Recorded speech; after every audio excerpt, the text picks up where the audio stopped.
తీర్పు పత్రిక 3వ అధ్యాయం 14వ వాక్యంలోనండి, తల్లి మన వారును నిష్ఫలులు కాకుండా నిమిత్తము అవసరమును బట్టి సమయోచితముగా సత్క్రియలను శ్రద్ధగా చేయుటకు గట్టిగా.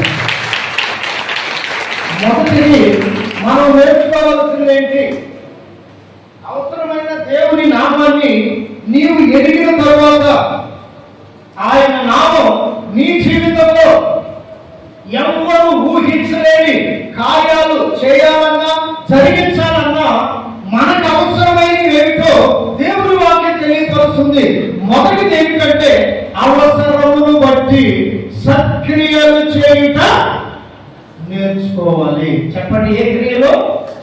మంచి క్రియలు చేయుట. నీ ఎడల నీవు, నీ కుటుంబం ఎడల నీవు, నీ పొరుగు వారి ఎడల నీవు సత్క్రియలు చేయుట నేర్చుకోవాలి.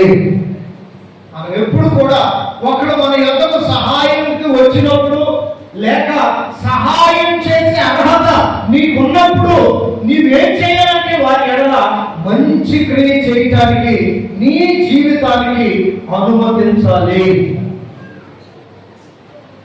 అవసరమును బట్టి, ఇది మనకు అవసరం. యేసయ్య నామం మన జీవితంలో అద్భుతాలు చేయాలంటే సత్క్రియ చేయటం అవసరం. ఎదుటి వారి గురించి చెడుగా ఆలోచించకుండా ఉండటం అవసరం. నీకు చేతనైన మేలు, చేతనైన సహాయం చేయటం అవసరం. ఇట్లా సహాయం చేసేవాళ్ళు, సత్క్రియ చేసేవాళ్ళు వారి కొరకు దేవుణ్ణి చూసుకుంటారు, దేవుడు కావాలని కోరుకుంటారు. కానీ భూమి మీద ఎన్ని సంపాదించాలన్న ఆలోచన వారికి కలుగదు. ఏడుకొని చూడండి, ఇప్పుడు అటువంటి వారు ఎక్కడెక్కడ ఉన్నారు, ఎంతమంది ఉన్నారు అని ఇంట్లో ఉన్నారా, అసలు నీవున్నావా అనేది ఒకసారి పరీక్షించుకుంటే అవసరమును బట్టి సత్క్రియ చేసిన వారి బ్రతుకుల్లో యెహోవా నామం లేక యేసు నామం బలమైన దుర్గముగా ఉంటుంది. ఆమేన్. అపవాది కదలించబడకుండా స్థిరమైన విశ్వాసం యోగబలం కలిగి ఉన్నట్లుగా మనందరి జీవితాల్లో అట్టి విశ్వాసాన్ని పరిశుద్ధాత్మ దేవుడు స్థిరపరచును గాక. పలుకు గట్టిగా, నోరెత్తి చెప్పు గట్టిగా. ఆమెను చెప్పుకున్న నీవు ఈ రోజు నుండి ప్రతి మనిషి అలా సత్క్రియ, మంచి క్రియ చేయటం నేర్చుకుందురు గాక. చాలా విషయాలు ఉన్నాయి బైబిల్లో. ఇది అవసరం. ఇప్పుడు సంగమా, ఇది అవసరం మనకి. ఇది అవసరమనే దేవుడు మాట్లాడుతున్నాడు. ఈ సత్క్రియ చేస్తే మన సత్క్రియను బట్టి మనకేదైనా అవసరం వచ్చినప్పుడు వాళ్ళని వీళ్ళని అడిగే స్థితిలోనికి దేవుడు తీసుకొని రాడు. ఆమె చెప్తారా?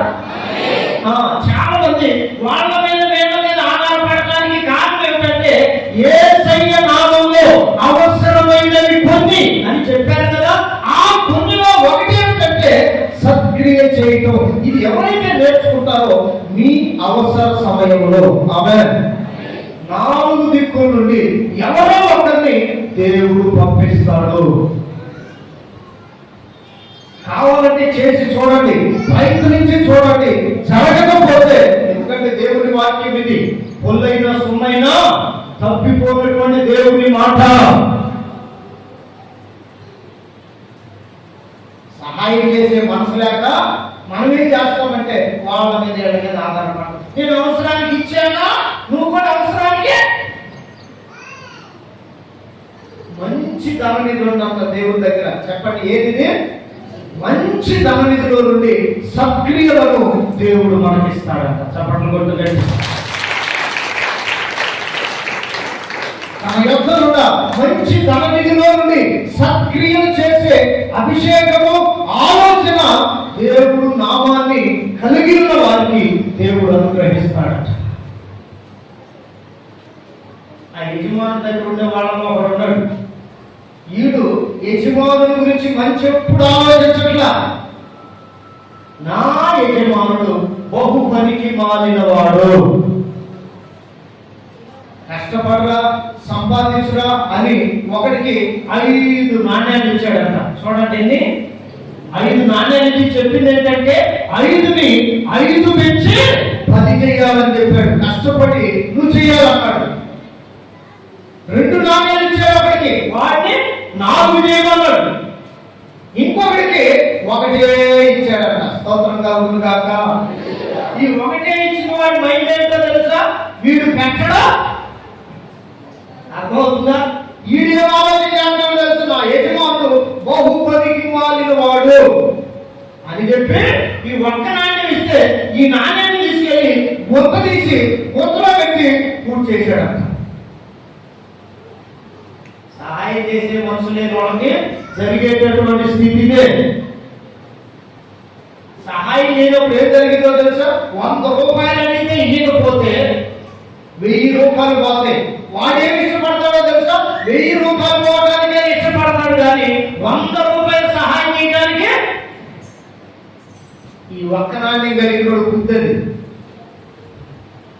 అప్పుడు దేశం ఏమన్నాడంటే 5 నుంచి 10 చేసుకోండి, ఫలా నమ్మకమైన మంచి దాసుడా. చప్పట్లు కొట్టగా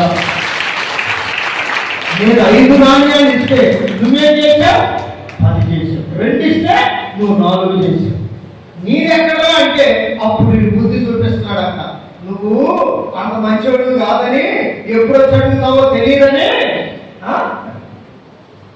యజమానుని మీద, మీకు కలిగి ఉన్న యజమానుని మీద ఓ మంచి ఆలోచన కలిగి ఉండాలి తప్ప పనికి మాల ఆలోచనతో ఉండవద్దని ప్రభు పేరిట మీకు ఆనబెట్టుచున్నాను. దేవునికి మహిమ కలుగును గాక. హల్లెలూయా. ఈ 1 నాణ్యం ఇచ్చినోడు వల్లే ఉండకూడదు మనం. మళ్ళీ ఎట్లా పోతే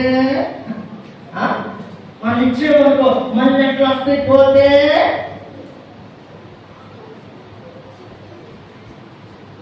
దేవుడు చెప్పాడు, ఒక త్రోవ ముయ్యబడితే, ఒక మార్గం ముయ్యబడితే ఎందుకు తెలుస్తాడని చెప్పాడో తెలుసా? 7 మార్గాలు తెలుస్తాడంట. చప్పట్లు కొడుతూ 7 త్రోవలు తెలుస్తాడంట. అందుకే యేసయ్య పాదాల యొక్క గడిపే గొప్ప వాక్యాన్ని పొందిన మరియకు కలిగిన వాక్యం ఏమిటంటే, ప్రతిసారి వచ్చినప్పుడల్లా ఆమెకు ఒక స్థిరమైన మనసు ఉండేది. యేసయ్య పాదాల యొక్కే ఉండాలి. అర్థమవుతుందా? ధననీతి ఎక్కడ ఉందంటే, మంచి ధననీతి ఎక్కడ ఉందంటే, కొంత మధ్య ఆటోలు వేసుకొని పోయారు కర్నూలు సైడ్. అక్కడ ఏదో దొరుకుతుందట పొలాల్లో. వింటున్నారా? ఆటో వేసుకొని పోయి నా కూడా ఫోన్ చేసి చెప్పాడు, అన్న పాతది అన్ని బాగా మాట్లాడాలని చెప్పాడు. ఒక ఆయన ఆటో వేసుకొని పోయాడు. అక్కడికి ఫ్యామిలీతో మొత్తం ఫ్యామిలీ ప్యాక్ అన్నమాట. ఎందుకు? ఒకళ్ళకి దొరికినా ఇంకొకళ్ళు దొరికి దొరకపోయినా, ఒకళ్ళ కళ్ళు సరిగ్గా పనిచేసినా ఇంకొకటి కళ్ళు చెవులు కూడా వచ్చాడు. నా ప్రార్థన కూడా ఫలించాలి అక్కడ. దేవుని స్తోత్రం కలుగును గాక. అయ్యో ఎదుగుతున్న పరిగెత్తి చెయ్యి అన్నా, నోరు మూసుకోమరా అన్నాడు ఆయన. స్తోత్రం కలుగును గాక. ఎదురే కొన్ని బూత్ మీద కూడా చెప్పినట్టే ఉంటది దేవుని కార్యాలు. ఎంత చెప్పినా కొంతమందికి అర్థం కాదు. దేవునికి మహిమ కలుగును గాక. ఏంటి ఎంత సంపాదించేవరా అన్న, దొరికింది అన్న, దొరకవు అన్న. ఆమె చెప్పండి. హల్లెలూయా. నేను ఈ సమయంలో ఒక సాక్షి చెబుతాను. ఎవరు తెచ్చుకోతున్నాను? దేవుడు నెరగక మునుపు ఒక కుటుంబీకి ఏం చేశారంటే, జాగ్రత్త వినాలి. ఎవరో ఒక ఆమె దారి వెళ్తూ ఉంటే ఆమె మెడలో ఉన్న తాడు నాంతాడు అంటారే, అది జారి కింద పడిందో మరి ఎక్కడ మొత్తానికి పోయింది. ఆమె చూసుకోకుండా వెళ్ళిపోయింది.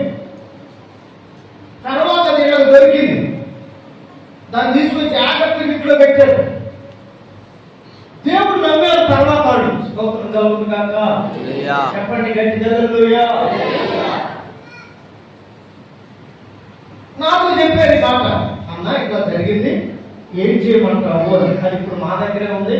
అది ఉండటం వల్ల ఏమో మా ఇల్లు ఎదగట్లేదు, దైవికంగా వర్ధిల్లట్లేదు అని చెప్పానంటే, అమ్మా అప్పుడు చేసిన పొరపాటు కాబట్టి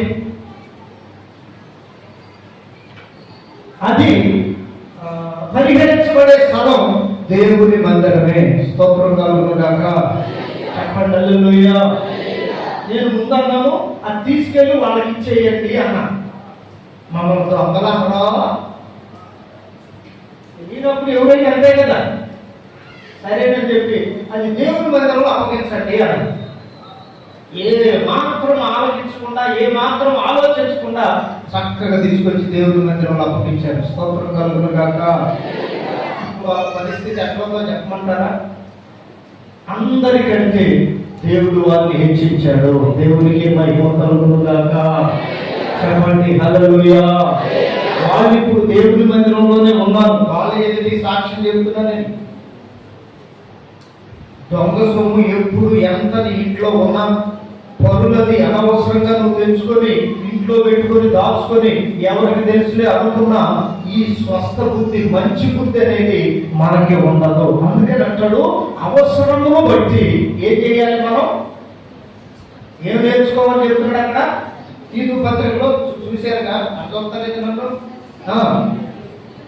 మన వారము నిష్ఫలము కాకుండా నిమిత్తము అవసరమును బట్టి సమయోచితముగా సత్క్రియలను శ్రద్ధగా చేయటం నేర్చుకోవలను. మంచి క్రియలు చేయటం మనం నేర్చుకోవాలి. ఆమె చెప్తారా? గట్టిగా పలుకుతారా? మంచి క్రియలు చేయటం నేర్చుకోవాలి. అన్యాయపు సొమ్ము మన ఇంట్లో ఉండకూడదు. అది రావాలని కూడా కోరుకోకూడదు. తేరా మధ్యలో పాతి పెట్టాడు ఆకాను. ఏమయ్యాడు? రాళ్లతో కొట్టి అతను ఒకటి చేసిన తప్పుకి కుటుంబం అంతా చంపబడ్డారు. దోషం కుటుంబం మీద మొత్తానికి వచ్చింది. అందుకని దేవుడు పెట్టారా, మంచి క్రియలు చేయటం నేర్చుకుందాము గాక. చెప్పండి చేతులెత్తి ఆమేన్, ఆమేన్. అందుకోసమే నేను ఎలక్షన్ అప్పుడు కూడా చెప్పింది ఏంటంటే, డబ్బులు తీసుకోకుండా ఓటు వేయండి. అది మంచి క్రియ.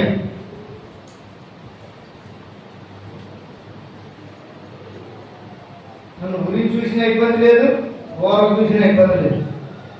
మంచి మాట చెప్పడం నా వంతు దేవుడు నాకు ఇచ్చిన కృపది. దేవుడికి స్తోత్రం కలుగును గాక. హల్లెలూయా. నేనైతే డబ్బులు తీసుకోలే, ప్రభు నామంలో చెప్తున్నా. ఓటేశాను, డబ్బులు తీసుకో వద్దని చెప్పాను. దేవుడికి మహిమ కలుగును గాక. కనుక సత్క్రియ, మంచి క్రియ చేయటం నేర్చుకోవాలి. ఇప్పుడు చెప్పేది ఈ మాట. మళ్ళీ ఎప్పటికీ ఓట్లు వచ్చేది? అప్పుడు ఒకదంటారా, పాతాళానికి వచ్చేస్తారా? అంటే మంచి మాటలు ఎప్పుడైతే నేర్చుకుంటావో దాన్ని జీవిత కాలంలో ఉపయోగించుకుంటే దాని వలన నీకు గొప్ప ప్రయోజనం కలుగుతుంది. అందుకని ఈ మంచి క్రియలు చేయటం నేర్చుకుంటే దేవుడు దాంతో మనకు బలమైన దుర్గముగా మార్చబడుతుంది. ఆమేన్. నా అవసరాలన్నీ తీర్చే నామముగా మార్చబడుతుంది. ఆమేన్.